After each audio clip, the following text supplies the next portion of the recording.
Bit more lockdown sensory. Here's Helen from Simply Sensory to show you how to make a catapult. Okay, so this is a homemade catapult. It was a really lovely activity to do with a child and young person that I work with who has autism but loves construction and following routines. So to build it, we used a pop box, 2 pencils, a pen, lots of sellotape and a few hair bobbles. You could use elastic bands. Again, just use what you've got in your home. It was a really good activity for them to follow the instructions, lots of problem solving, design, and decorate the box however you want to. It was really good activity. They then wrote the process of what they'd done as part of their English skills. So it was a really creative activity.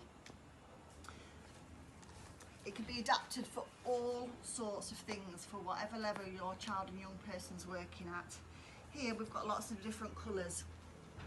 So we could use a catapult activity to find the same colour. Can you find the blue? Can you find the blue ball? And then we can look at directions. If we want to fire the catapult at the blue ball, do we need to move it right? Do we need to move it left? Do we need to move it up or down? Do we need to come closer? Can we follow those instructions? Can we have a target? If this target's worth 5 and this target's worth 5, how many did we score? You can move them to different positions, move them further away. Talk about which is closest. Different values on each of the targets. We work on matching, we can work on sequencing. For another young person that I have, we fired marshmallows.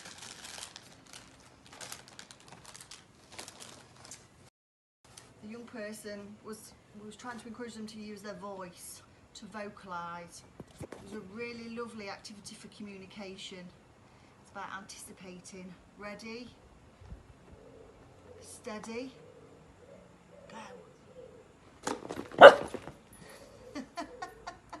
And the dog loves to chase the marshmallows. During the session that we did, we actually turned it into dog biscuits because it was something that really motivated the child to use their voice. Learning needs to be fun, and it's really hard to be creative, especially if you're doing learning at home at the moment, which, well, let's face it, everybody is. So we got our dog involved because this made the young person laugh and motivated them to use their voice. So again, do we want to use a dog biscuit or a ball? Can you make a choice? Can you look at the one that you want? Can you reach out? Can you touch it? Let me know what you want. Let's use a dog biscuit. Again, shall we do it? Wait for a response. Wait for the vocalisation. Wait for the arm movement. Wait for the response. Go!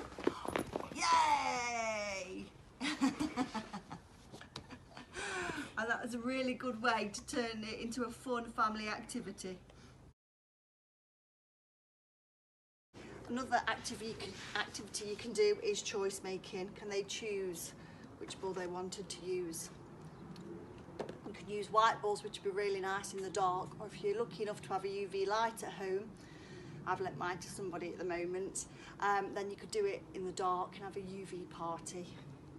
It's really nice for visual tracking because you can watch where it flies. It's important to give the young person time to see if they can follow where it's gone, to look and see if it's on the floor.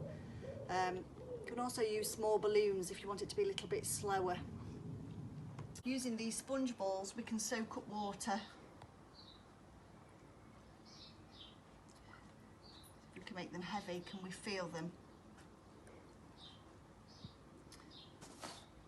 When we fired them with the catapult, will they leave an impression on the concrete?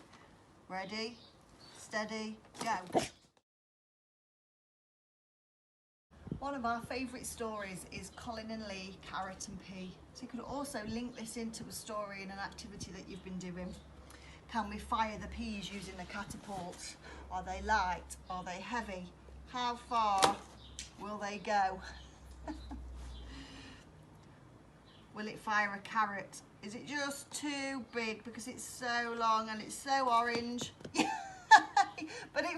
is.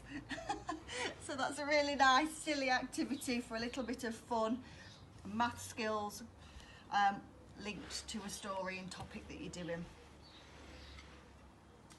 These little tiny baubles are really nice for fine motor skills. Can you pick them up using your pincer grip? Can you choose which colour you would like? Can we estimate how far will they go? And fire.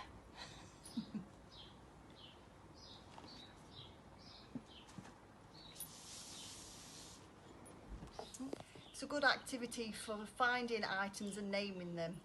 Can you find your bed? Can we fire it across to your bed? Can you find your family? Can you aim for your favourite toy or teddy? Let's set a target practice up. What can we aim for? Can it be a tin of beans, a bottle of pop? The list is endless, but I just think it's a really nice activity that can be done on all different levels to make sensory learning at home fun and interactive.